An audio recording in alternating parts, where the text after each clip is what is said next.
Up next we have daily life in Bible times, culture, food, and ancient habits. We now continue our facts series with number 128. Most people drank diluted wine, not water, because ancient water was unsafe. Wine was mixed with 2 to 3 parts water, 129th. Salt wasn't just seasoning, it was valuable enough to be used like currency. That's why Jesus says, "You are the salt of the earth." 130. They didn't use forks. Food was eaten with hands or scooped with bread. Meals were communal and tactile. 131st. People sat on the floor to eat, reclining on mats or cushions. Reclining at table in the Gospels means lying on one side at a low table. 132nd. Clothing was handmade and simple. Tunics and robes tied with a sash. A second tunic was considered a luxury. Luke 3:11. 133.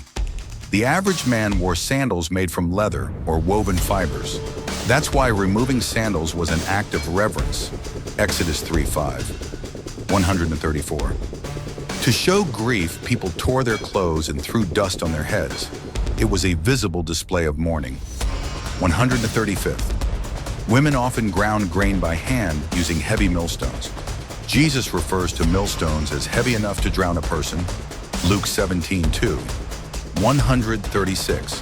The Bible mentions makeup and jewelry, often linked with luxury or seduction. 2 Kings 9:30. Jezebel painted her eyes and adorned her head. 137. The main light source in homes was oil lamps, tiny clay vessels with a wick. That's the context for the parable of the 10 virgins. 138.